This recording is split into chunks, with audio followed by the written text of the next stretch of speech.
Ladies and gentlemen, kicking off the first stop on his world tour, our new president and prophet, Russell M. Nelson! You say you want some revelation, well, here you go. It's gonna blow your freaking mind. Okay, greetings, brothers and sisters. Welcome to the weekly Mormon News Roundup, where D-Base and Rebecca are going to ruminate on the great and spacious beehive. Rebecca, how's it going? It's going great. How are you? Hey, better than I deserve. Today is May 7th, 2023. This is episode 58, where we're going to talk about LDS terminology updates, Community of Christ World Conference report, a BYU transgender controversy, sacred garments made in Chinese sweatshops, and Tucker Carlson. He wants us to be good Mormons. We got a big episode, don't we? Yeah, there was a lot to cover, and we're going to do it. Yeah, so if you want to get in touch with me, I'm at MormonNewsRoundup.org, or you can send me an email to colub@MormonNewsRoundup.org, and we'll link to all this in our show notes. Rebecca, how can people get in touch with you? Well, let's see. I run The Good Book Club. You can join us on Facebook. You can look for us there or on Instagram. I also have a podcast called Mormonish, and you can find us on any podcast platform or on YouTube or on Facebook or on Instagram. Oh, wonderful. And if you want to support the Mormon News Roundup, you can become a supporter at Patreon. We have a lot of bonus content there for you. And that does bring us to our Mormon News Roundup Joke of the Week. And you got that for us, don't you, Rebecca? I have the joke of the week. So the joke of the week is, why are so many Mormons watching porn? I hesitate to venture a guess. I don't know. They aren't anymore. Yeah, that's true. We are going to... That is true. We'll find out more about that joke later. Yes. Yes, that's true. They're not doing it anymore, and we'll cover that a little bit more in the episode. So, some of the our first article here is that the Mormon News Weekly venture, it's coming to an end, and this was supposed to be here between Patrick Mason, who's a professor at Utah State University, husband, dad, professor, author, also John DeLynn, the host of Mormon Stories, and the CEO of the Open Stories Foundation, I believe that is his title, and also Jana Reese, the author of The Next Mormons, Flunking Sainthood, and a couple of other things. They were supposed to put together a joint venture here called the Mormon News Weekly, and it was announced just a couple of days ago here on May 1st that the reason that endeavor did not take hold is because Patrick Mason pulled out. What happened, Rebecca?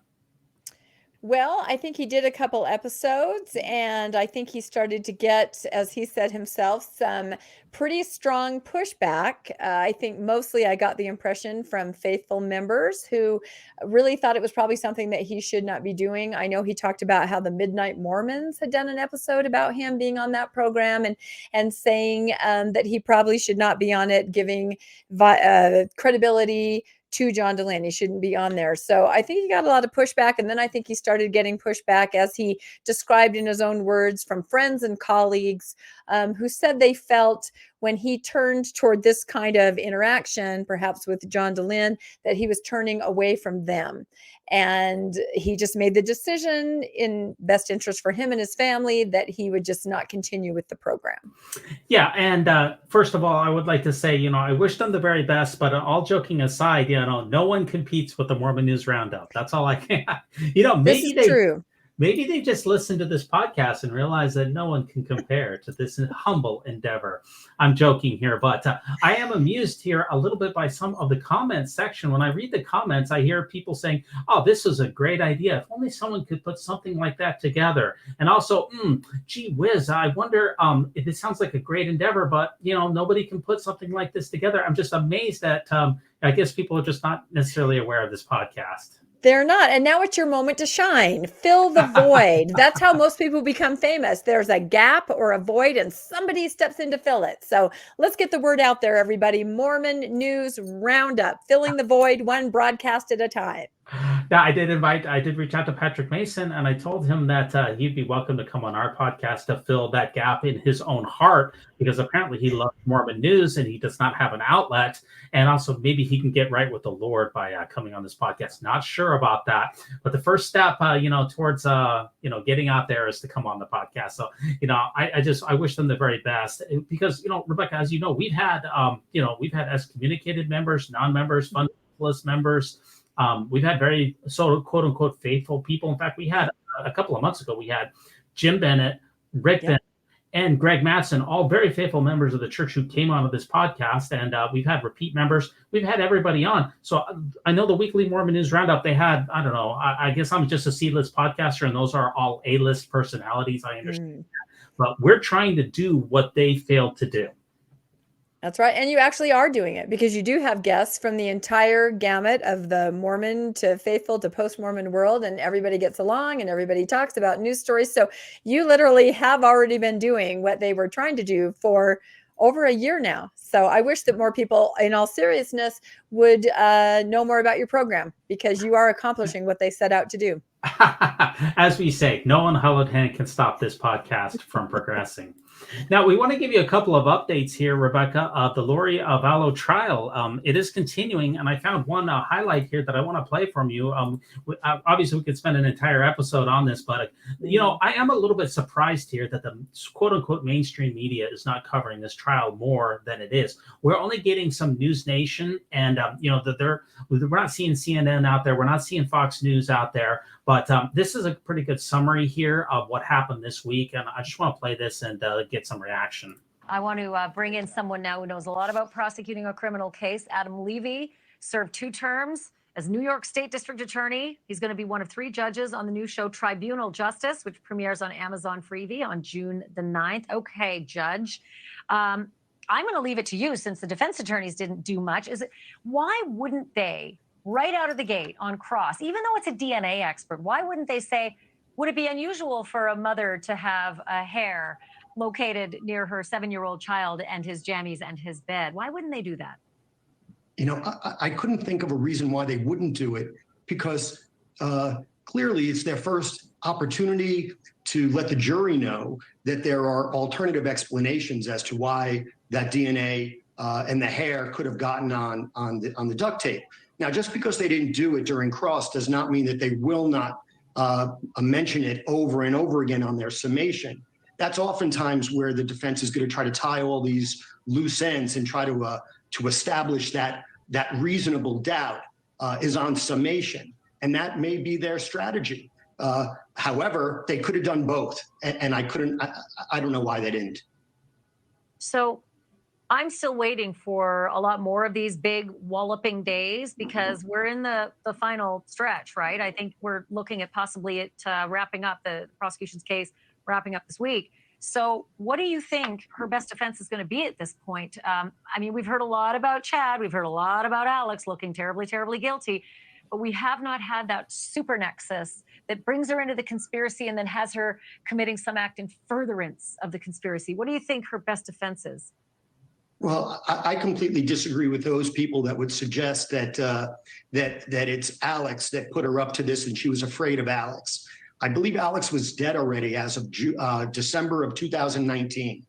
And the bodies were found in June of 2020, my recollection. And so she couldn't be afraid of Alex in June of 2020 because he's already dead. And if he was the one who she believed murdered the children, she would have said something about Alex. She didn't.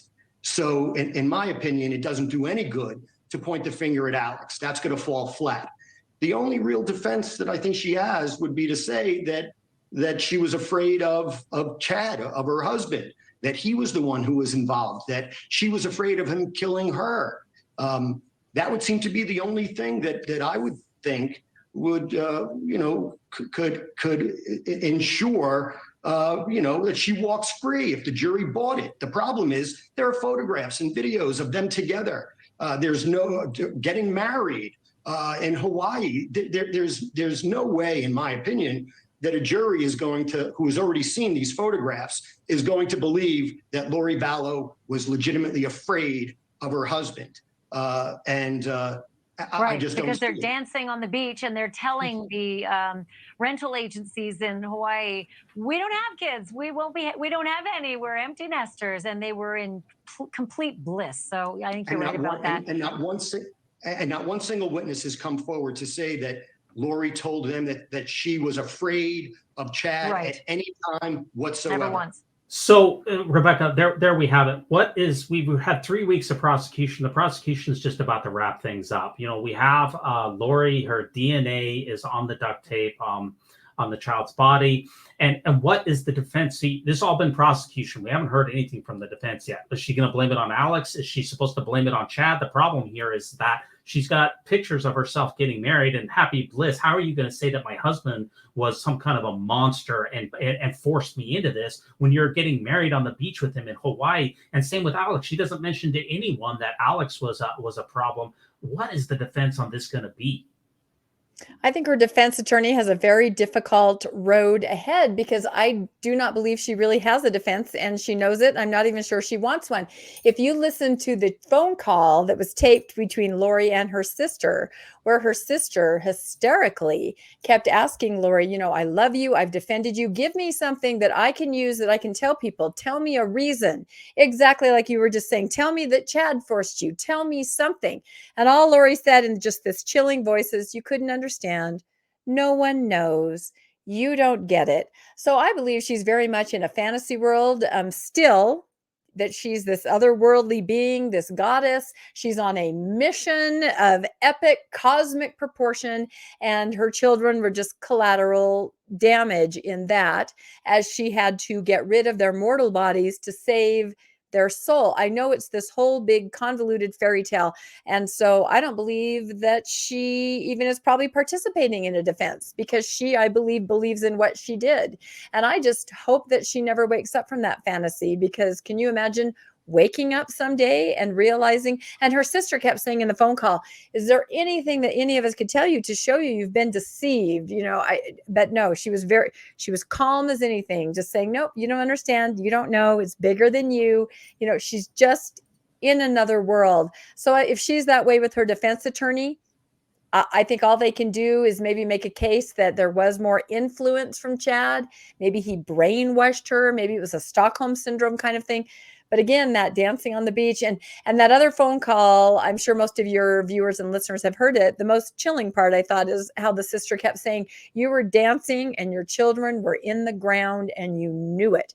I mean, it's just a non-human reaction that none of us can even imagine. So I think it's just out of a realm that we can understand at this point. Yeah, I mean, the thing about it is that the death penalty is off the table in this particular case. And of course, Chad and Lori they're going to be tried separately on the same 3 charges here. With the death penalty off the table, what are we fighting for? Because the evidence is so overwhelming. What is the defense really even going to say? There's nothing to participate in.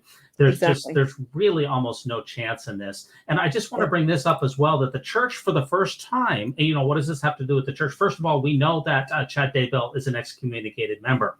We don't know if Lori is, because Chad Daybell's excommunication was linked to Court TV last week. We still don't. I don't know. I don't think anybody knows, unless it's your stake president or bishop, if Lori Vallow is still a member of the church. Because remember, you're innocent until proven guilty. So anyway, the church has responded for the first time, has covered the Lori Vallow trial through the Deseret News, although there has been KSL articles prior to this. But usually when the church weighs in these particular cases, they have some kind of an editorial spin that they want to put it on. But when you read through this case here, it's very, the church's response to this, it's very interesting, because the church is very center of mass on this. They're not painting her as an excommunicated member or disaffiliated. They're not trying to they're not trying to put space in between Lori Vallow and the church. It's a pretty straightaway article, which I thought for sure that what we would see would be the church distancing themselves as much as possible from Lori and Chad. Yep, I think so too, because a lot of people believe at the core of their actions, of course, were doctrines that they obviously spun out of control to a whole nother level, multiple mortalities, plural probations, all of that. Our podcast is doing an episode on that because it's a very little known part of what Joseph Smith was interested in, and Eliza R. Snow early in the day. But that's, you know, some of the basis for some of their ideas: past lives, married before, she was married to Moroni. I mean, just things like that. The church wants nothing to do with that, because that isn't the church. That's somebody taking some of these core old beliefs and spinning them out of control. So yeah, it is interesting that, but I guess people at this point, everyone knows there's a connection to Mormonism, so maybe going straight at it like that, just very matter-of-factly, is the way to do it.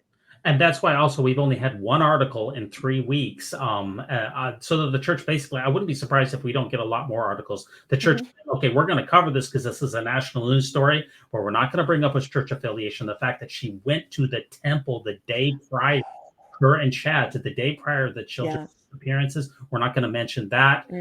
And after they went to the temple after and before, just again, a different world, a different reality that they're in. Yeah, so that's actually true. We're going to be looking forward to. I'm very much looking forward to next week when we hear what is the defense going to be, because if you think back to Jodi Arias, Jodi Arias, the evidence was so overwhelming, and we're like, well, what is she going to say? Well, she said that Travis Alexander, who was a very faithful Mormon, by the way, she said that he was an abuser and he was trying to hurt her. That's why it was self-defense, and everyone was just completely shocked by that. That's why I'm wondering next week what is going to happen with the defense. Is there going to be some kind of a shocking defense, or are they just going to lay down and say, you know what, we're already headed for life in prison and there's really nothing that we can do? Any last thoughts on this one? I think it could go either way, but I agree. I think we all knew the past weeks were going to be what they were going to be. I mean, we didn't know exactly what was going to be revealed, but we knew there would be things made clear. But you're right. It's completely nebulous what is going to happen next week with the defense. It literally could be a huge bombshell out of the gate, or it could just basically be, and I'm actually more interested in Chad's trial, because that is going to be absolutely fascinating too. So very interesting news going forward. Yeah. Now our next article here, and this is a very important article here. This is from the Boy Scouts, and I do want to read quite a bit of this, Rebecca. The Boy Scouts of America can now create the $2.4 billion fund to pay claims for scouts who survived abuse. A bankruptcy expert explains next. Now, this has been a very confusing process. It's very opaque because the church is not releasing any information about this. And a lot of this is behind closed doors.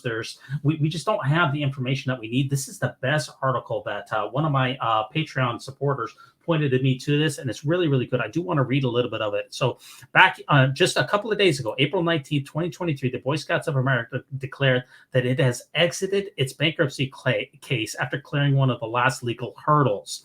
And some insurance companies and sex abuse claimants objected to the Boy Scouts' plan to pay claimants, but the Third U.S.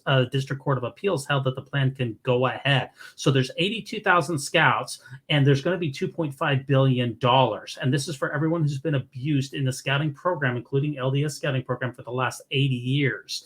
Now, the BSA, the Boy Scouts of America, filed for bankruptcy back in February 2022, and that halted the lawsuits, but now they've emerged from bankruptcy, so those lawsuits can now go forward.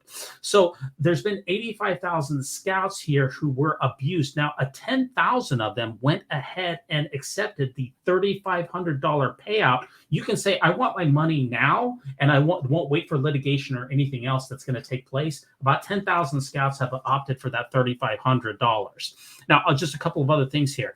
So the bankruptcy case is going to be, they're going to create a settlement of a trust, and 2 retired judges and a committee made up of lawyers who represent sex abuse claimants will administer the trust. This is the largest sex abuse compensation fund ever in the United States, and it'll be operated independently by those 2 judges who are going to take that $2.5 billion and act as trustees to pay out all of the claims. Now, the church here, one last note here, the church here, it says it will contribute $250 million to the fund. Now, it doesn't say that it has so far, but it says that it will. So this is very interesting here as to who is getting what, and obviously a really troubling case. I know you read this article, Rebecca. What are your thoughts? Yeah, again, it was a little confusing. I think we remember that article from before where the church was going to pay money, and then some of the stipulations to the wording. Then they took the money away, or a judge said the wording's not going to fly, so they withdrew the money. So it's a lot of back and forth that I think most people can't quite understand. But the bottom line is 85,000, impacted and abused. A fraction of those taking a payment because the rest, I think, believe their abuse was at a level where they can definitely, litigate and receive some compensation for it. So, and I also think it means that the church will be in the news for a very long time as these cases kind of trickle forward. I think that they're not going to be able to get out from under this. It's going to be there for a long time. Yes, and this is at one point of this article. It says the payments will not start to flow until the trust determines the payment amount of every single claim. And if the fund is not big enough to pay every claim in full, the trust will reduce the amount of each claim to reflect the estimated shortfall. So they have to go through every single claim, all the 75,000, 80,000 that are left, figure out the monetary damage amount, then tally all that up, see if it is more than 2.5 billion or less, and they'll see whether they'll have to reduce some of those payments. That means that these two judges have got to go through individually the court, the cases of 80,000 people. This is going to take a long, long time. By the way, you see the ticker on the bottom of the screen? Uh-huh. I got that ticker going, so I'm figuring. Yeah, no, that's great. Boy, this is really top notch, high gear here. Well, I'm telling you. It's supposed to be a news program, right? So our next article here, Rebecca, is this is a very surprising that just hit a couple of days ago. So this is from the Deseret News editorial page. Tucker Carlson, the famed Fox News host there who recently lost his job. He wants you to have Mormon levels of kids. Tucker Carlson wants you to be a good Mormon. This is a shock to me. What is happening here? I was very confused by this article. I mean, he's been defrocked lately, recently, if I can use that word. And so now he's on there talking about, how to live a good life, how to be a happy person. And he talks about getting married early. Don't let anything stand in your way, like money or education. Get married. It sounds very familiar. It sounds kind of like what I was taught in Young Women's back in the 80s. But then he says, have lots of kids. That'll increase your happiness level. Have a Mormon level of kids. So lots and lots of kids. It is very interesting why he even found himself or considered himself to be in a position to weigh in on all of this. But those are his thoughts on happiness. I just want to read one little section here from this. And he said, this is his particular comments, which he delivered shortly before he was fired. He said, quote, get married and have a ton of kids. Get married when you're too young. Have more kids than you can afford. Take a job you're not qualified for. Live boldly. Stop getting high. Stop doing anything that blurs your vision or makes time go faster. Wasting time is the only thing you can't get back. Any time I waste it is really bitter for me because it's finite, and I want to experience my life as fully as I possibly can. I think that starts with having a ton of kids, like way more, like Mormon level of kids. I mean that, end quote. What's your reaction to Tucker Carlson's advice for us? Well, I guess I should have looked this up, but how many kids does he have himself? I'm not sure. I don't know. Because I kind of feel like people that tell you to have boatloads of kids maybe don't have boatloads of kids. And when they talk to someone who does have that many, it's not as easy as that, Tucker. I think that's what I'll say. All those things that you threw out there, none of those are as easy as you think and problematic in many ways. So I'm not saying there isn't joy, but that's not an easy road, what you described. It's just very odd for me to be receiving advice from, we have Tucker Carlson's emails from the Dominion voting scandal, which is where he used some really crude words to describe his female bosses in particular, called them the C word. There was a lot of racist undertones. Now the Deseret News is pulling from someone who's really been disgraced for really having some reprehensible values. And we're cherry picking the one part of his ideology that lines up with Mormon theology, and then we're espousing that as something that's good or noteworthy. Why are we taking somebody who's fallen from grace, who's had very, very poor morals, and why are we putting him up on a pedestal like we should be following his advice? It is very strange advice because speaking of Young Women's in the 80s, I also remember sort of a little object lesson that went around where they would bake a pan of brownies and then they would tell you, do you want a brownie if you know that there's even a tiny bit of, doggy do in it, right? The idea that you can't cherry pick something wonderful, somebody said, you have to take the whole person, the whole package. And if there's a tiny little piece of something in, his character that doesn't add up, you should disregard everything he says. So this is the opposite. It seems like they did pull out just the one small thing that he said that might align, like you described, with the LDS values, and they, made a big show of that. So it does seem very strange because the other rule is kind of like, nope, throw everything out. If there's even one thing amiss, throw it all out. One swear word in a movie, throw the whole movie out, that kind of an idea. Yeah, I also found this tweet that went along with this from Taylor Petrie. He tweets this out. He says, it seems incredibly poor judgment to publish someone who's recently fired from the Deseret News for racism to approvingly write about a racist recently fired from Fox. So this is important here. The one who did the editorial here, Ms. Morley, she was fired from Deseret News editorial, the column page, and she was demoted to only doing occasional sensational editorials like this. So we have literally two people who were demoted from their current positions that were trotting out here to espouse some niche LDS theology that was really popular back when Spencer Kimball was the president, that talked about have lots of kids, have tons of them, have them when you're young. I don't care if you can afford it. It's like, we're hearkening back to the 80s here, and we're using really, really bad spokesmen for the message. This isn't the right spokesperson. This isn't the right message. This isn't the right time. This whole thing is not good. Amen.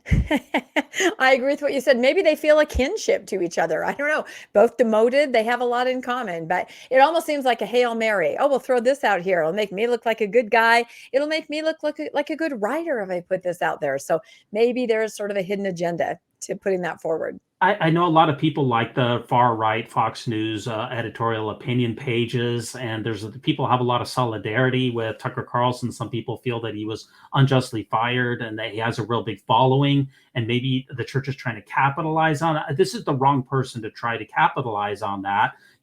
Tucker Carlson he's not somebody who was unjustly fired. We know what his emails were. He had very negative interactions in his personal life. He was fired for a reason. This isn't someone that we should be aligning with as a church, as someone we should be guiding our morals based on what Tucker Carlson said. That's just a fundamental fact.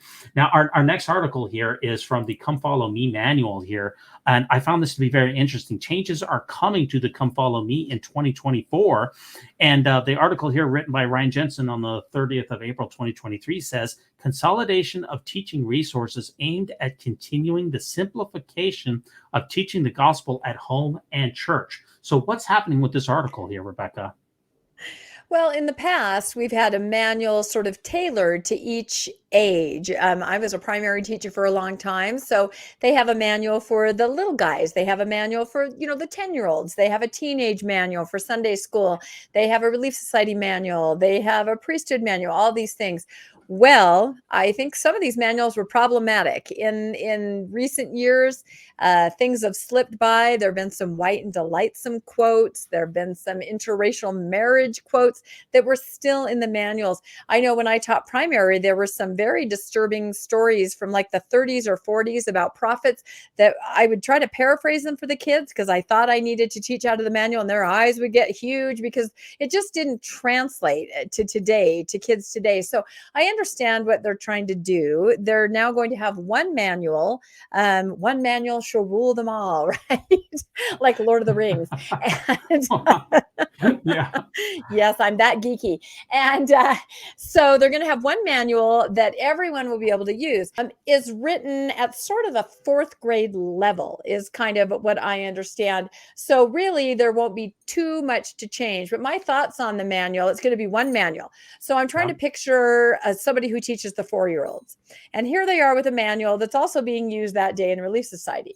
Now, are they going to take the time to really go through the manual and then create a lesson plan that's age appropriate? I don't know.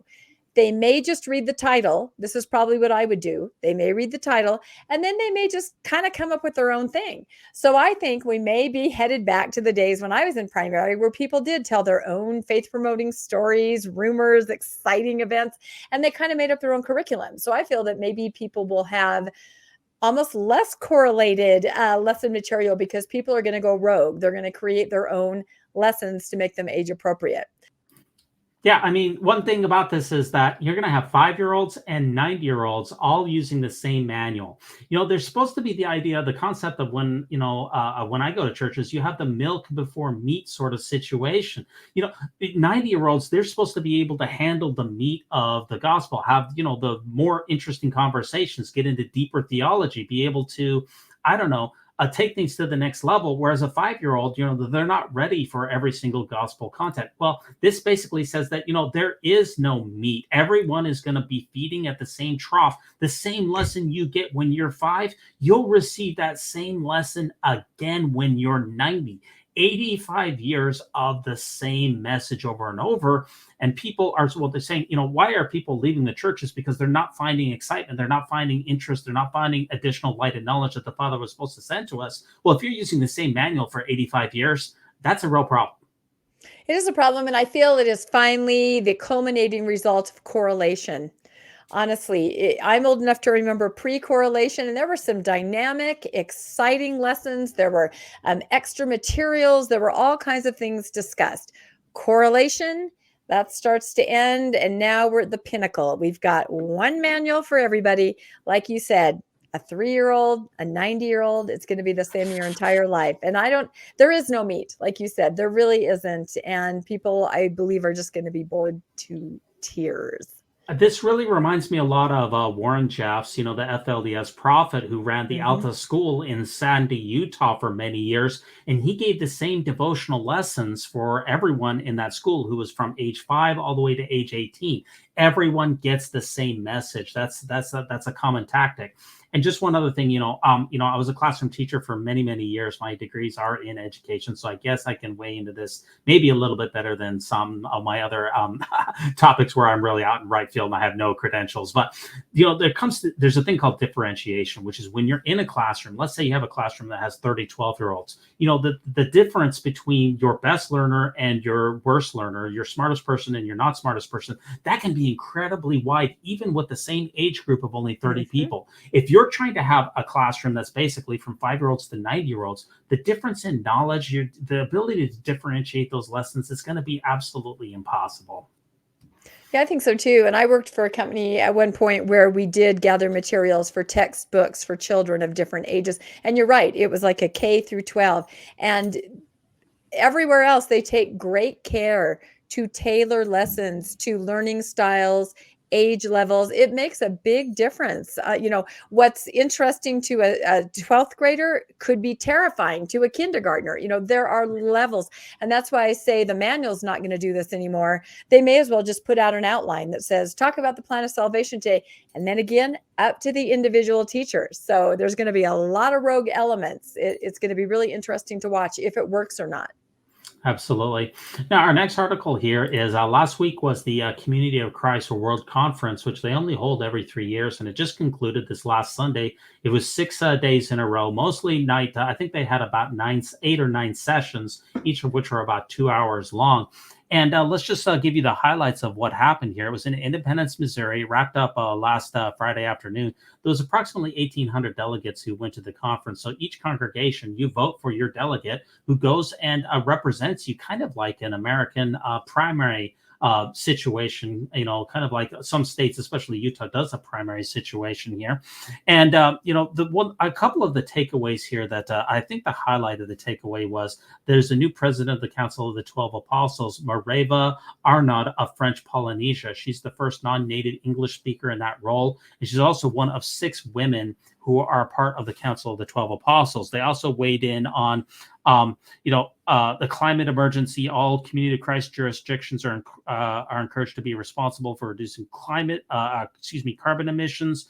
They had racial justice that was voted upon. They talked about the marriage, how their view of marriage, which is generally monogamous, although in some countries where there are polygamists, where there's polygamy, they do allow polygamy in their church. They recommended removing Doctrine and Covenants section 116, but I don't think that it passed. And there was a couple of other things that were presented, but that's basically the highlights here of what happened in the World Conference. Did you get any takeaways from World Conference this year, Rebecca? Yeah, I was not familiar with their process, and I was very heartened to read it is a system where there's a delegate. And I saw that where they said, like you said, some things were voted down, meaning it's not just a theocracy where someone at the top says, this is what's going to happen. We're going to have a new manual.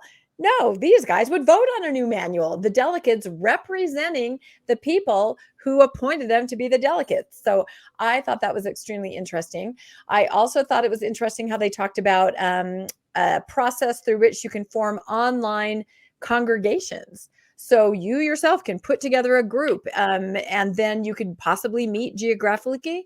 I can't even speak tonight, geographically, but you can also just have community online. So I think they just seem very forward thinking. They seem like they have lots of ideas for what can meet the actual needs of their people, which we don't perhaps see so much in some other religious organizations. So I was impressed with what they were doing. And I wasn't so familiar with their process before, but I was impressed. Yeah, I mean, this really represents Joseph Smith's vision that he outlined in the Doctrine and Covenants. I think it was section 107, I believe, or maybe it was 111.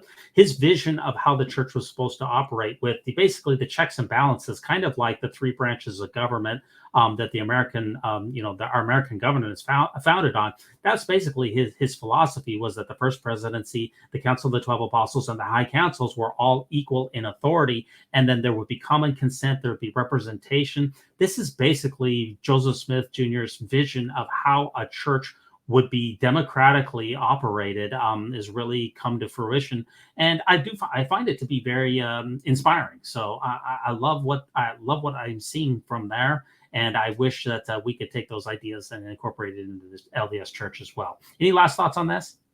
No, I agree with you completely. And I'll be interested to see what they do going forward as far as implementing all of these things that seem really wonderful for the people in their organization going forward. I think it's really awesome. Yeah, we know President Veazey is stepping down. We don't know who's the successor. It was not named in this World Conference. We don't know that for a certain yet. That was one thing that I thought we might see, but we didn't see. But he's stepping down in like 20 months from now. So there's still plenty of time to figure out who is going to be leading the community of Christ. Now, our next article here, and this was published here on medium.com by one of my favorite bloggers here. And his name is Korihor the Mormon. He published this on April 24th.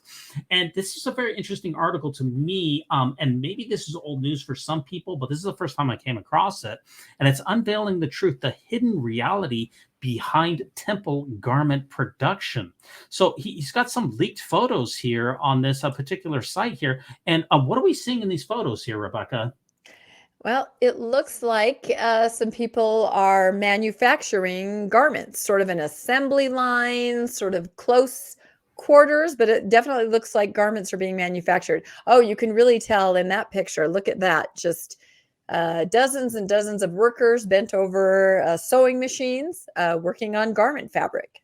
Yeah, absolutely. This is from Taiwan. According to this, and this is not confirmed. This is not 100%. This is kind of leaked information. The investigation, they discovered bills of lading showing the imports of temple garments and related fabrics from Taiwan and China to Beehive Clothing in Salt Lake City, going back to at least 2018. And if you see the close-ups of the picture here of the garments, boy, it really looks like these are authentic garments made in China, the Church of Jesus Christ of Latter-day Saints. And these conditions here look pretty, I don't know, they look, their people are shoulder to shoulder. Their heads are down. A lot of people might say that this is sweatshop labor in cheap, I'm sorry if this sounds rude or insensitive, but cheap labor overseas, where people are usually typically not paid at a high rate. They don't have healthcare benefits. They have tough working conditions, working long hours and some people might call that, exploitative conditions. And, I never really thought to myself, Rebecca, I honestly never thought where my garments came from. I never gave it a moment's thought. I guess I'm just, I have a bias, or I guess I'm just clueless, but I never really considered this at all of where they came from. And I was just so shocked when I realized that, it looks like garments, they're made in these tough conditions. That's just a big surprise to me. Well, I know that I had always heard and understood that garments are made from a gray fabric that is dyed white. And so, which is why after 2 or 3 washes, they return to their gray, and why they actually have instructions that say, don't bleach these because they can't be made whiter. They're actually gray. So I think I had an understanding that they possibly came from overseas, but I thought that was just the fabric. I thought that they were manufactured here. And I don't know if I thought, and this is actually a good idea, I think, why not give a pretty good wage to, say, Mormon moms, her dads who need like an after hours job because they've had all those kids that Tucker Carlson told them to have. But honestly, it just seems, if this is really true and these pictures are what they are, it just puts a very sort of a taint on the garment, I mean, holy, sacred, beautiful white, and yet someone is in not optimal conditions to make this. And it said a certain number of kilograms of, I think, garments were shipped I didn't know the time frame, but I looked it up and we're talking like 15 tons. The garments are coming from outside of the United States, and they're coming here. So it's not just, oh, this is one of our supply arms. This is a massive amount of garments or garment fabric that is coming here. I guess it would be different. I don't want to excuse it, but let us assume that the church was in the business of making clothing. And if you say, if we don't make it overseas with these conditions, then we'll go out of business because everyone else is making it over here. Yeah. And, it's a dog-eat-dog world. I'm not excusing it, but that would be one thing. But the problem with that argument is that the church is sitting on so many hundreds of billions of dollars that Right. one would think that the most sacred clothing that is being made on this earth would be made right here in America, or at least in places where people can be given a decent wage, healthcare benefits, and maybe even, like you said, to members of the church who need employment. Maybe you make these garments in Salt Lake City. People who are unemployed, you give them employment so that they can make these things. Why are we trying to save a few cents for something that is supposed to be the most sacred garment on the planet? And the optics are just so bad if this kind of Exactly. things come out. I mean, if anything, if they really are concerned about money for whatever reason, make it a service mission. I know many people that are on service missions doing regular jobs that they should be paid for, working 80 hours a week, yet it's a service mission. At least someone would feel good about that as they made garments on their mission. And then someone wearing garments would feel good that, someone who thought it was a benefit for them to make it had made them. So I don't know, just optically, it looks terrible. And PR wise, if someone really got a hold of this and ran with it, it does, especially in the climate today. Like, it's a huge thing. Where are your goods manufactured? What are the conditions? It's a huge element to any company that they have to consider. Absolutely. Now, our next article here, or our next topic here is we're getting a lot of news articles this week, but we try to get through all of them that we can in less than an hour. This is a website here that was just launched. It's called AnsweringLDSCritics.com. And I believe it was just launched a very short time ago, because there's a lot of critical websites out there that, there's the CES letter, there's Mormon Think, there's letter to my wife. There's a number of even Mormon stories that have basically different topics that you can research that give a very critical view of the church and point out flaws and problems. But this is one of the first ones I think that I've seen that really tries to give a systematic approach to, besides fair LDS, fair Mormon. This does the same type of things, but it is trying to answer the LDS critics by giving CES letter responses, talking about, can we answer the anachronisms in the Book of Mormon? Can we discuss polygamy, the racism in the church, the Book of Abraham, Kinderhook Place Freemasonry, First Vision accounts? It's a very slick-looking website here, and it talks about how LDS critics, that they're making money with anti-Mormons. They're very critical of the Mormon Stories Foundation and also of the Mormon Stories CEO salary. And they talk about how, anti-Mormons, they're basically, it says that they're only in it for the money. And there's other organizations such as Mormon Discussions. And, if you had somebody who was doubting, the church, you could send them to this website as a hope that, it would be able to answer the critics, be able to answer their questions. Yeah, I see it more as a site. And I came across it too. And in fact, on Mormonish podcast, we're going to do an episode on this because we have a lot to say about this. Yeah, we've gone through that first article. It's really a criticism of what they call the critics. And it says right on it, what motivates the LDS critics? And of course, they're talking about primarily like a John DeLynn or a Bill Reel, RFM, some of the top critics. It says, do they seek to help people find Jesus Christ, or do they distort the truth for financial gain? Are they planting seeds of doubt to profit from shaken faith? So it's basically a site where somebody who might be having questions, who maybe had stumbled on Mormon stories, might go here and be warned. You need to stay away from any of these, what I like to call post-Mormon thought leaders, who are simply putting out information, a different point of view. I don't think they care if you step away or change your faith at all, but they certainly want to put out some points of view, some scholarship, some research that they've done. And one of their main sayings here is LDS critics the more faith they shake, the more money they make. And of course, over on Mormonish podcast, we are going to explore the idea that the more faithful they make, the more money they take, talking about people that stay in the church and give quite a bit of money. So it's an interesting site. There is a lot to it, but I feel its main purpose is simply to warn people against, these evil, what they call critics, what I call post-Mormon thought leaders, and maybe misrepresent what their true intentions are. So that's coming from my perspective, of course, which is different from others. So, but it's an interesting site. We will see where it goes. It's very slick looking site, is very Yes. professional. I Yes. think the answers on it are about as good as you can get as far Yes. as these answers are concerned. They do very, very vigorously. A number of the links take you back to the critics, and they seem Yes. to question the critics of the church, their motivations. They want to make it seem like the critics are not sincere. Exactly. And that they're only in it for the money. And I can't read anybody's hearts as to why it is that they do what it is that they do. And I don't really want to get into people's personal motivations. For me, what is much more important is, what do the facts say? What does the history say? What is the truth of it all? That's more important to me than trying to discern other people's motives. Any last thoughts on this? Just in a week or so, go over to Mormonish podcast and I'll tell you what I really think. So. Our next episode here is BYU transgender policy here. This is the GOP senator here, our Mormon senator here, Mike Lee. This is an article that was on LGBTQ Nation, published on May 1st, 2023. GOP senator attacks BYU professor for having a transgender child. So this BYU professor here, let me find you this tweet here. Mike Lee, he tweeted this out on April 13th, that a BYU professor, she actually spoke about her transgender 8-year-old child in class.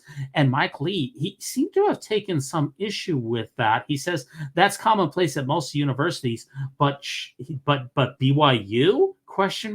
He seems to be saying that, hey, other universities, they can talk about transgender things, but we shouldn't bring that up at BYU. What are your thoughts on this? This really went viral quite a bit this week. Yeah, this is a really unfortunate situation, and I think it's very similar in many ways to the Patrick Mason situation. Now, this is a longtime teacher at BYU. She teaches a family living marriage type class where you talk about relationships and navigating family. And she's told this story before, and it's at the end of the unit where she's talking, and she just mentions her family and her dynamic. And as we all learned in conference this last April, President Nelson actually seemed to come out and say, we celebrate talking about differences. We want people to communicate. We want people to come together, build bridges. And so this woman, she's been doing this for a while, this professor, she discusses her own family anecdotally to talk to the students about, maybe you have friends that are LGBTQ, maybe you have family members, this is how we deal with them, or not deal with them. That sounds terrible. This is how we communicate. This is how we love.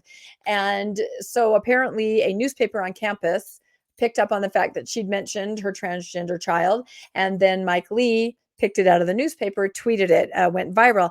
And then, much like what happened to Patrick Mason, an awful lot of horrible backlash against this professor who was simply just talking about differences in family dynamics, which I guarantee you everyone has a difference in their family. And that is okay and perfectly fine and should be celebrated. So it's really unfortunate to see. Some people think it's their place. A lot of hatred, a lot of terrible tweets and texts, and I think almost even threats to her safety. As far as I know, the university has stood behind her, because you can discuss LGBTQ as long as you do not promote in any way. They have this very fine line. She's absolutely faithful LDS.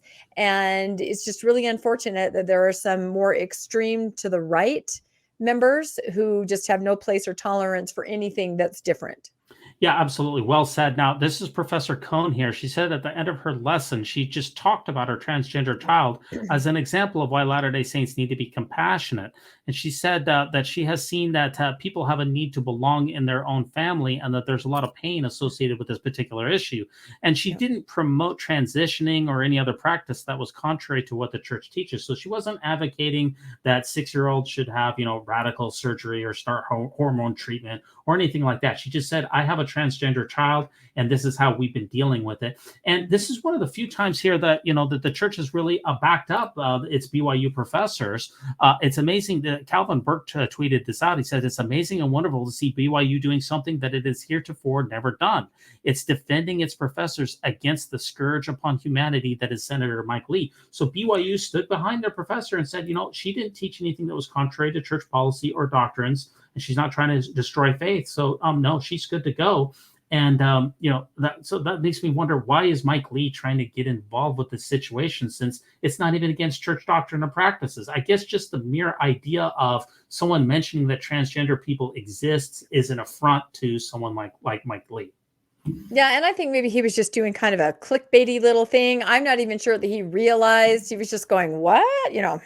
Just sort of a little aside. What's more problematic, and I know the church must realize this, there is this whole other side out there that are just absolutely just so far to the right, and they consider BYU as having been, infiltrated, too liberal, way too liberal, and they're going to make their opinion known. So there are these groups out there that have no problem even making violent threats against a person like this.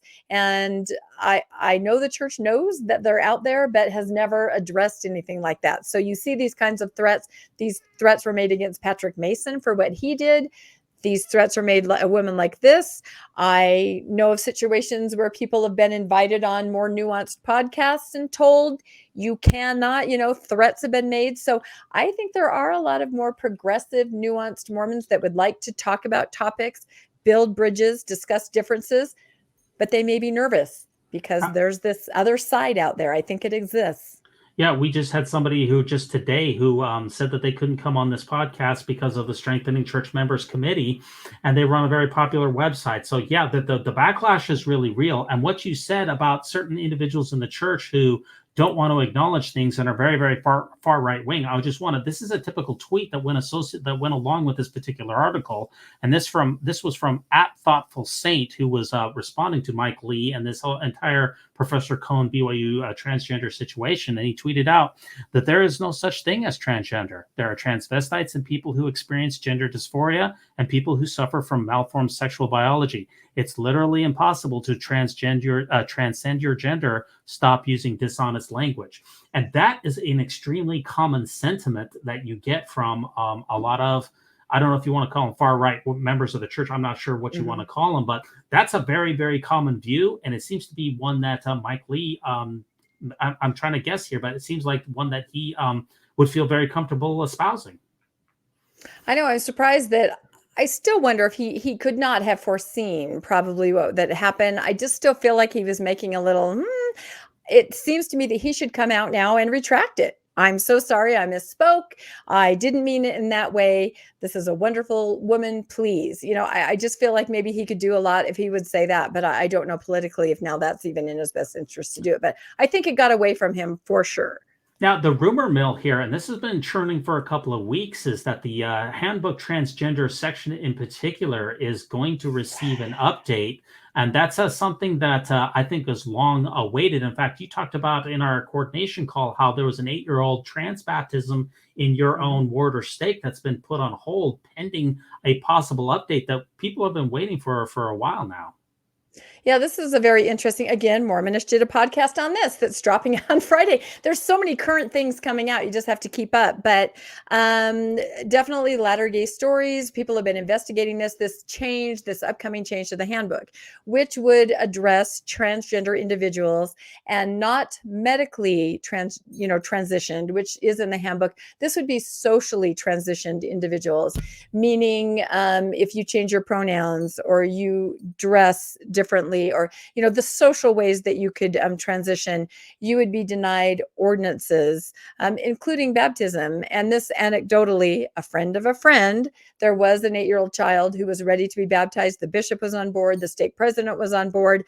Few days before it was supposed to happen last Saturday, higher ups said, hold on, that is not happening.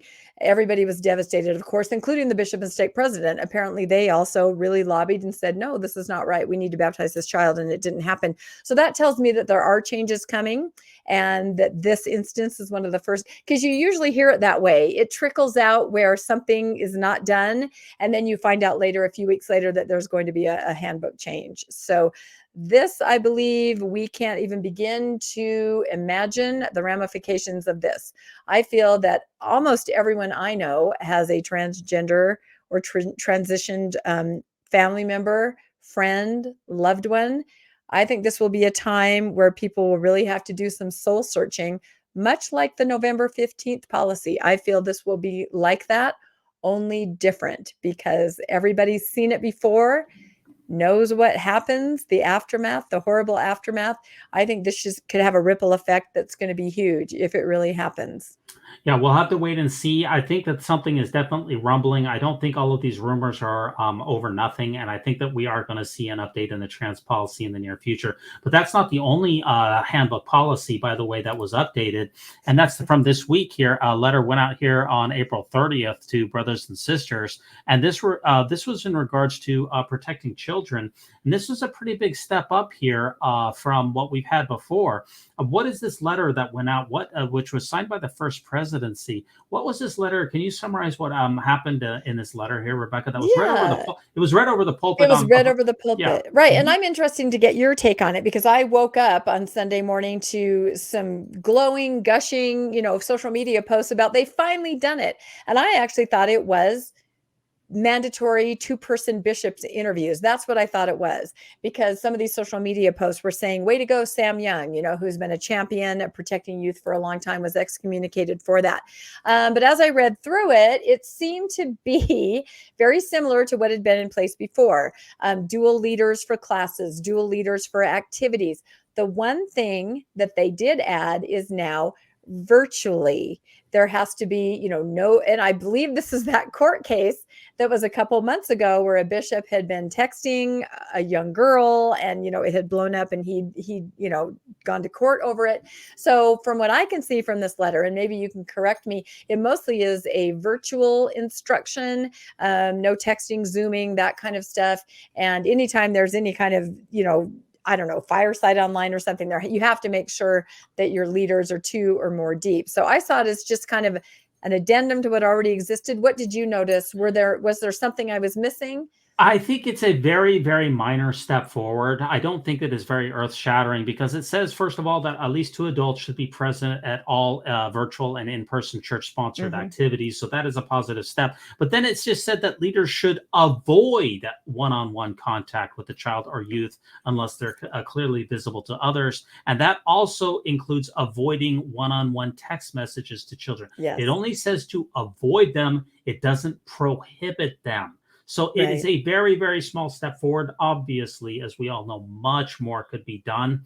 But as we know with the church, when it comes to making changes forward, a lot of these things come, I don't know, line upon line, death upon death. It takes somebody to die before some of these changes come, before some of these changes are brought forward. So, and I also feel that a lot of change, most change, I feel, comes from outside, like a Sam Young. And I know I have seen a lot of rumblings in post-Mormon social media about parents going, why would the primary president text my child? How did they get, and I understand the motivation of the primary teacher or president. You just want to connect with the child. You have been tasked with perhaps bringing them back, seeing if you can reactivate.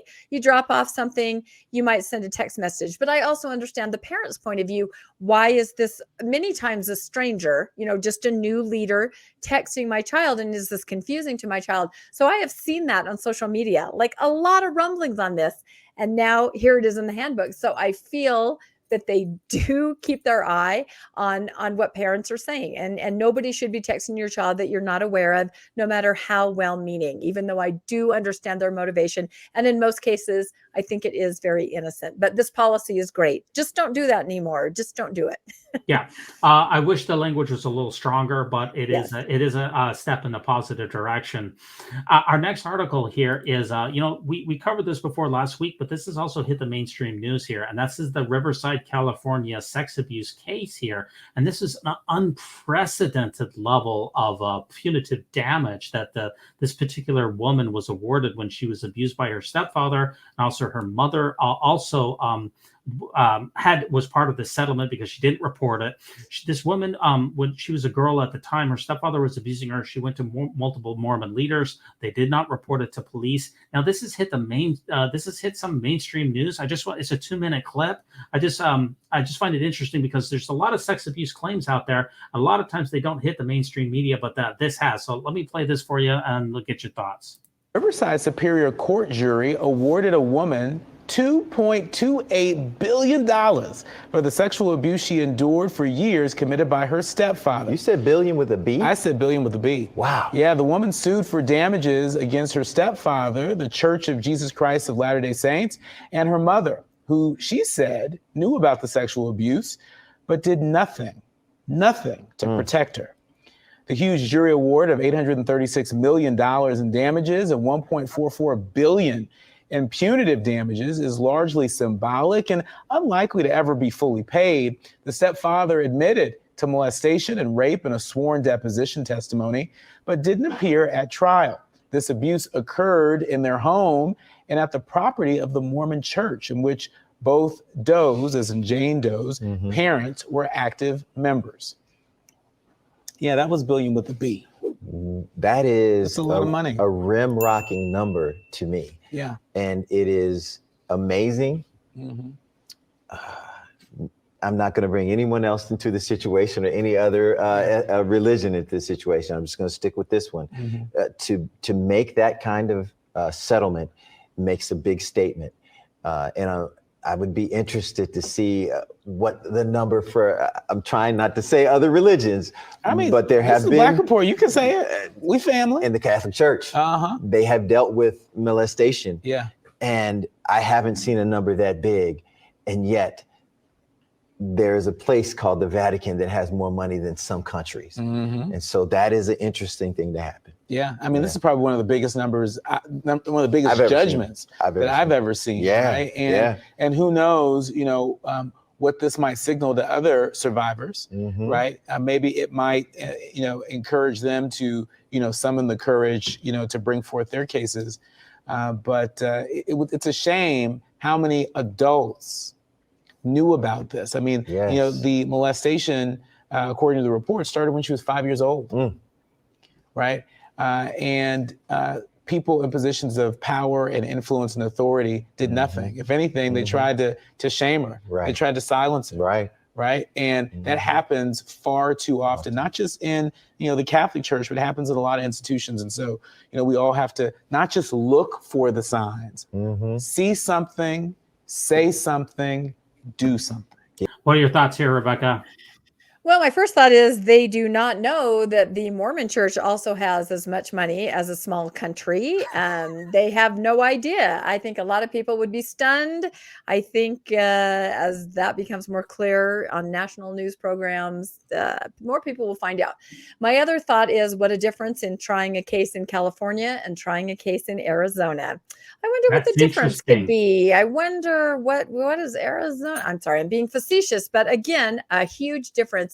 Now, I read another article about this that was just written by, a news source, and they talked about being inside the courtroom, and they mentioned that the girl herself, now a teenager, sat with a teacher, a trusted teacher, someone that had helped her on one side of the court, and on the other side were, it sounds like from this article that the father was not in court, but the mother, the bishop, and many ward members. Yes, I said it. Many ward members sat on the other side against this girl. And if you look at these court cases on abuse, unfortunately, it seems like the church is never sitting on the right side or testifying for the right side. They're never on the side of the person who has been abused for whatever institutional reason that is. It's just so unfortunate. In fact, on some post-Mormon social media, some people brought up an idea. If you've heard of BACA, Bikers Against Child Abuse, where bikers will, big, scary, ride their bikes to trials and things to surround these children or people that have been abused and just show them, we're big, we're scary, and we're going to protect you.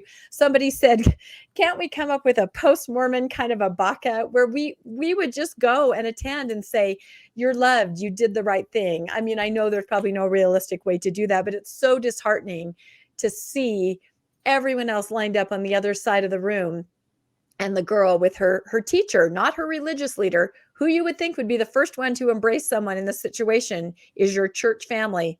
And that's not the case here. So very disappointing.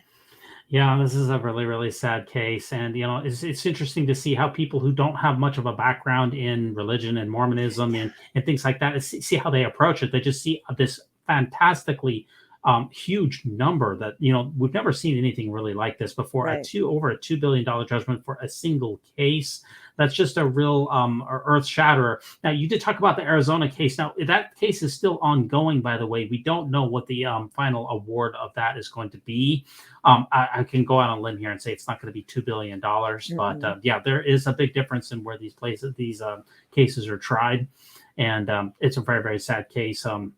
Let's hope that some of those changes that we saw that were put forward in that letter can go towards reducing these types of situations from happening in the future.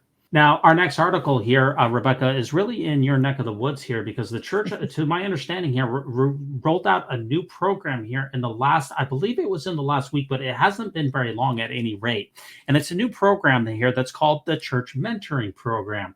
Now, we've had visiting teaching, we've had ward teaching, we've had ministering, we've had a lot of different types of these programs, but this is a very interesting program, especially for you, considering that your son is currently serving a full-time mission. So the mentoring program here, it says that it's for people who are going to be shepherding returned missionaries when they come back in the immediate aftermath after either a service missionary, I believe, or a full-time proselyting mission. And it says that you've been assigned to help a recently returned missionary successfully transition from life as a full-time missionary to life at home.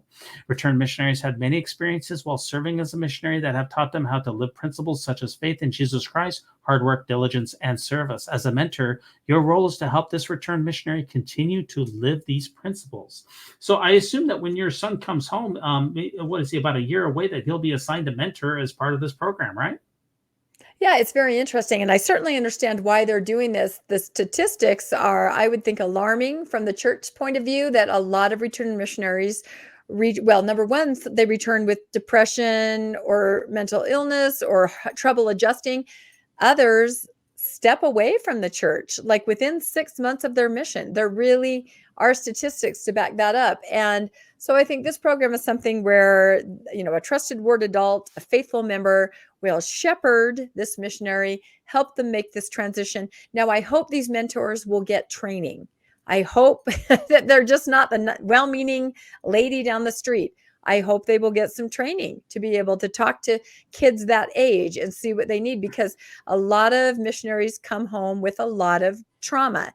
There's a lot of things that happened. It's just a supercharged situation on a mission. So I can see the benefit in that way of having somebody that perhaps has been trained to talk to somebody. The other side of it, of course, is that I see, of course, in my son's situation, I try not to talk about him very much because, respect what he's doing, but he will come home to a household where, it wouldn't be considered a faithful household, right? A lot of us are post-Mormons here in our house. And so in that case, he probably would really, really like to have somebody that he feels has his back. However, I've got his back. You know what I mean? I support him in what he's doing. I'm just fine with him on a mission and attending church, and I will support all of that. So the idea that a person needs to be inserted in between me and my missionary, is slightly problematic to me. Maybe I'll do a Mormonish episode on it. I understand why they're doing it. I understand how it can be a good thing.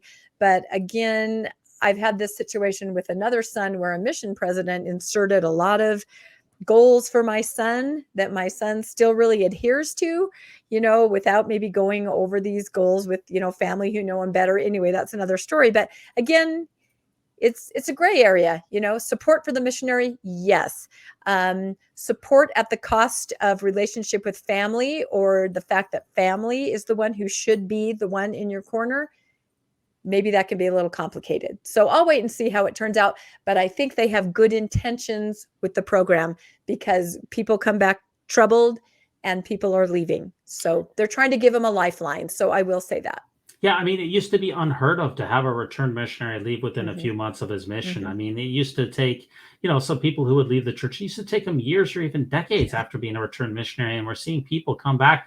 You talked about the mental health problems. One of the problems with serving stateside mission in the last couple of years is the lack of baptisms. The church has only grown like 50,000 in the entire United States, where half the missionary force is in the United States. So when you see the level of futility of the current church missionaries and that your son is facing, that really it does a number on you, saying, I was out there for 2 years and I only baptized 1 or even 2 people. The level of rejection is really stunning. You also talked about the plan that they make. In the last couple of weeks of a missionary service, they will create a little thing that's called a plan.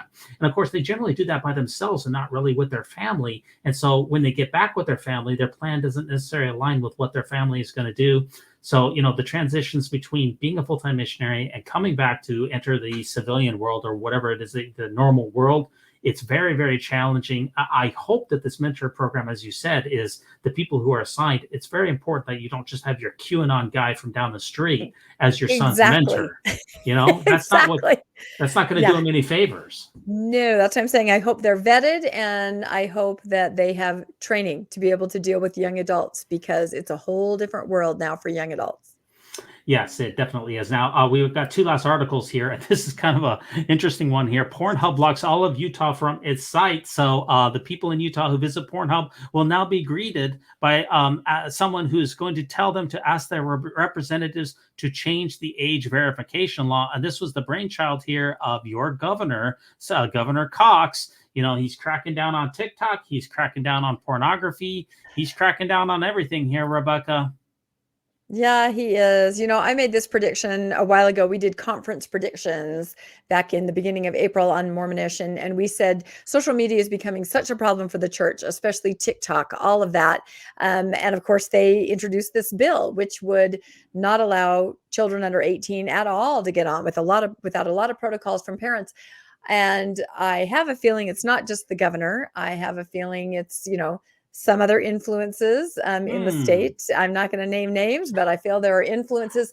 So what they didn't understand, I don't think what a lot of grown people understood, is that this requirement to prove that you're a certain age on certain websites like Pornhub, they're not having any of it. They're not going to request that from their users, because that's not how they operate. So when you try to log on to Pornhub, of course, I'm saying this anecdotally, you will be greeted with hypothetically, I should say. That's right. You'll be greeted with a message that says, please talk to your legislature, because we're not going to require driver's license. That's not how we let people on. So I think it was Tuesday where a great outcry in the state of Utah arose. Nobody can get onto Pornhub. Now, there is a way to get on. You have to create a virtual private network. And yes, this next article that we found shows that overnight, skyrocketing searches for how to create this special VPN number so you can get back onto Pornhub. I don't know if it's a coincidence. It might be. But apparently, and I even saw, it must have been made up, but somebody said, I just got this text from my bishop. I am the ward tech consultant. And he said, so hypothetically, how would one create a VPN number? I can't imagine that was a real text from a bishop. It might have been. I don't know. But definitely people are scrambling, and there's a national spotlight on it for sure. There's humor to it, of course. Yes, I'll explain this. So there are 2 things that I know really well in life, and that is Mormonism and Star Trek. So I've created a group called Trek Smo. post-Mormon Star Trek fans, and we like to just, kind of shine a spotlight on current events through Star Trek. So this, of course, is Spock and Kirk and Bones, and Kirk is saying, are there any tech nerds in the priest quorum that might know how to create one, meaning a VPN number, right? So, of course, all in good fun, but it's true. Look at that article you just put up. It's going through the roof of people Googling, how do I do this? Trying to find out. I have a friend who said, I'm techie. I'm putting up a billboard. I'm starting a business. Give me $100. Yeah. Again, Trexmo. Here we go. You can find us on Facebook and Instagram. Anyway, this is Captain Kirk. And he says, please, God, help me figure out how to set up a VPN.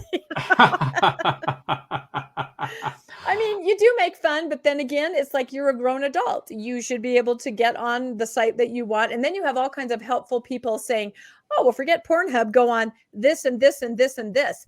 A little less reputable, less, more dicey. So unfortunately, it may possibly drive people to places where they might have some problems with their credit card. I don't know. The problem is that experts have said that age verification does not work to protect children online because it only drives them to places that don't enforce it, that have scarier.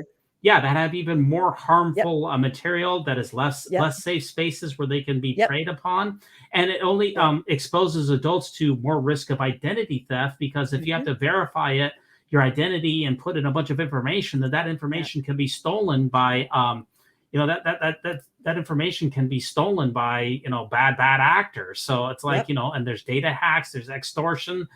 There's no easy solutions to this. But I can tell you one thing: Spencer W. Kimball, he is vindicated in this entire thing because he was so anti-pornography. There's a lot of church leaders who are rejoicing in this, because this is really taking us back to like a 1980s mentality, which is where pornography was supposed to be the root of all evil. You think about Ted Bundy. He said that he committed his heinous murders because of pornography. And even Spencer Kimball said that the abortion epidemic, he said this in General Conference, was a result of X-rated movies that were legalized in the United States, and people going to X-rated movies and ended up having abortion. So this is all like a 1980s really Utah culture that is, we're taking something that's 40 years previous and we're trying to put it into the modern day. And, I just wonder how it's all going to play out. No, exactly what you said. It does not work in the 21st century because there are greater evils, like you described, very disreputable sites and identity theft. All of that is going to happen as a result of this. So, yeah, Spencer W. Kimball, he had some weird stories. Look some of them up. Weird stories about pornography. He had some really strange experiences. I'll just say that.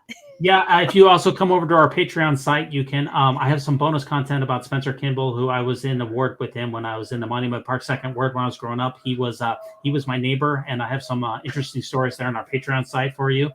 Really, really interesting stuff. That does take us to our final article here. And this is a little bit small on the screen here, but somebody was publishing this that in the last 5 years, since Russell Nelson has been the church president for just a little bit over 5 years now, and all of the terms that have been renamed is really quite a bit. Mormon Church is now the Church of Jesus Christ of Latter-day Saints. Mormonism is now the restored gospel of Jesus Christ. The pre-existence is now the pre-mortal life. Free agency is now, what's free agency now? Moral agency, right? It's moral agency. Right. There's a huge difference there. These seem like they're subtle changes, but they're not subtle changes. They're very interesting if you really think about what they mean. Right. Yeah. So auxiliary leaders are now general stake ward officers. The mutual is now youth activities. Probation is now membership restrictions. We don't excommunicate. We withdraw the membership. The area authorities are now area 70s. Investigate. And this is the biggest one for me. Investigators, they're now friends. That's the one I can't do that. I can do some of these other ones. I can't do that one. Well, I will tell you why they've done that. And before I came on Mormon News Roundup, I was on a show with the Backyard Professor where we talked about are Mormons Christian? And we talked about a lot of the ways that Mormonism is trying to appear to be more in mainstream Christianity. And some of this terminology, that's what mainstream Christianity uses. Friends. They talk about that. Do Bible study with your friends. Let's share the good news. Missionaries use those words now, and you see that reflected there. So it's all to appear a little more just palatable and normal in the Christian landscape. Yeah, so there's been a lot of LDS terminology changes here, but Rebecca, I don't think that they've gotten to all of them that need to be gotten to. Believe it or not, I have a few here for you that I think that we ought to change even more names. Believe it or not, and I just Well, want it to is an ongoing restoration. So yes, we should change the name. That's right. It's an ongoing restoration, which is continuing, which is why we're renaming so many things. So I've got a few terms here that I thought I'd run past you. This is just my ideas. They could be good, they could be bad. For our listeners out there, if you come on over, we drop all of these on YouTube. If you could drop us a like, drop us a subscription, and also let us know your thoughts on these proposed LDS name changes. I'd appreciate that. So the first one up here is prophet. And the thing about it, Rebecca, is that prophets, the primary job for a prophet is to prophesy, but we don't really do that anymore. So, it's a little confusing. So if we have a prophet who doesn't prophesy, I just thought that we could rename that as a tax fraud accessory. That is accurate. That is, why it's accurate. I'll say that. Do you prefer tax fraud accessory or tax fraud accomplice? Which one? I think we'll go with an acronym. The church likes that. The TFA. Just say that. Yeah. That would be more accurate, because a prophet is technically supposed to prophesy, and unless I'm missing it, I'm not seeing that. Okay, so that's number one. Okay, what about a seer? In the Book of Mormon, you're supposed to translate holy books of scripture, put your face in the hat. But I'm not seeing that anymore either. So that's why I'm saying a seer. I've got a couple of suggestions here for you. We'll just call it a lawyer or a businessman. And really, when it comes down to it, in order to be a top quality seer, you do need to have a 7-figure net worth. No, I think you've hit it on the head right there. Absolutely. That would clarify it too, because seers, that's kind of the tricky one to define. Or how about revelator? It's been since Joseph F. Smith back in, what was that, 1917, 1918, since we got the last section of the Doctrine and Covenants. So it's been like 105 years. So revelators, they're supposed to reveal things, but they're not really doing that anymore. So that's why I want to rename the word revelator. And let me run this past you. Let's just call it a shell company manager. There you go. Or actually, I believe the chosen term by the church is clone company. It's not a real name. No one in the SEC has heard of a clone company. No one in any kind of financial position has heard of it. But it sounds a lot more nice than shell. So I think either shell company manager or clone company manager, or just clone for short, maybe. I think that works. I think that's a clone CEO, actually. Yeah.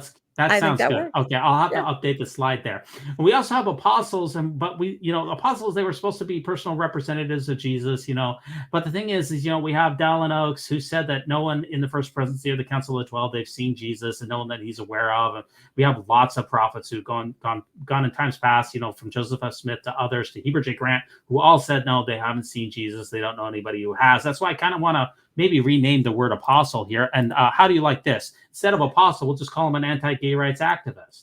There you go. So you're sort of talking about what they actually are doing as opposed to what they're supposed to do. So right.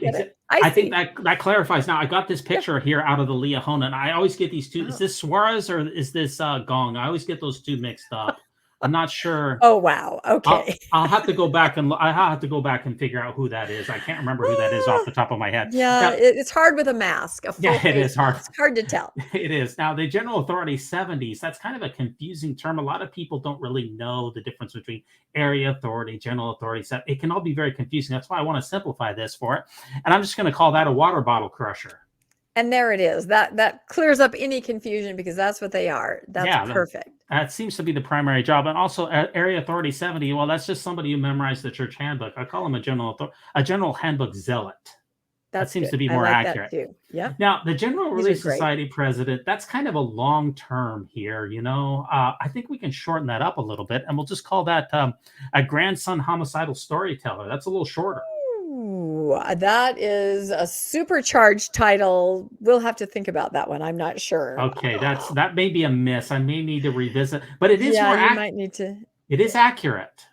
It is accurate. But maybe we don't need to go there. Okay, well, I'll have to rethink that one. How about a stake president, though? A stake president, we'll just call him a Nemo SEC Fine Letter recipient. Yeah, that's exactly right. That's what happened. Yeah, so many stake presidents are. Yeah, that's great. Yeah, I think that's a little more accurate. And a bishop there, well, I just call a bishop a Kurt McConkie scapegoat. That's exactly right. That hotline, throw him under the bus. Curtin McConkie scapegoat. Perfect. Yeah, and there's Curtin himself putting up a portrait of himself. Yeah, so I just call him a Curtin McConkie scapegoat. It's like an infinity mirror in the temple. Exactly. Now, the Strengthening Church Members Committee, that is a long, that's a doozy. Let's just rename that and call that Big Brother. Yep, everybody knows what that means, and it reflects exactly what it is. Perfect. Exactly. This is from Orwell's 1984. I took a clip out of that. Now, I didn't know if you knew this, but there is an official President Nelson fan club, but that's kind of a long title. I can shorten it up here for you. I'll just call it the Covenant Path. That makes sense. That's absolutely. Perfect. That's simpler. And the First Council of the Young Men's Presidency, that is exceptionally long, Rebecca. Let's also rename that. Let's just call that Unhinged. That's very simple. Just 2 syllables, Unhinged. And it'll work for the current first counselor, I think, as long as he's in. Yep, it absolutely will. Yes, that's very, very simple here. Finally, we also have this one, and if you listen to General Conference last time, you'll get this one. The LDS girl wearing one heck of a swimsuit on a French beach. Well, we're just going to call this an anti-Nephi gongite. Okay, so those are very. I think it works. I don't know. I think it works. I think it's catchy. I like that gongite. Yeah, that's a great word. I think anti-Nephi gongite. Gongite. Yep, exactly. I got it. Yeah, absolutely. And then finally, we have a Mormon News Roundup podcaster. That's also kind of long. That's I'm just going to call that a major victory for Satan. Yeah, I think you kind of have to. I think that's kind of a given right there. Well, Rebecca, thank you so much for ruminating with me on the Great and Spacious Beehive. Really appreciate you being here. Yeah, there was a lot of news that we covered, and I think we did it pretty well. And I hope that your viewers and listeners appreciated or enjoyed what we had to say. And I hope they comment. That's part of it. You weigh in too on what you heard here and what you think. Absolutely. Shout out to Weird Alma for this episode's music. And remember, no one hallowed hand can stop this podcast from progressing. So long.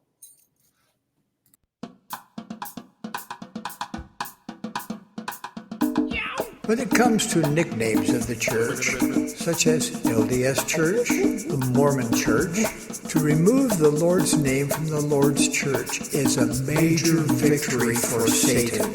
Satan.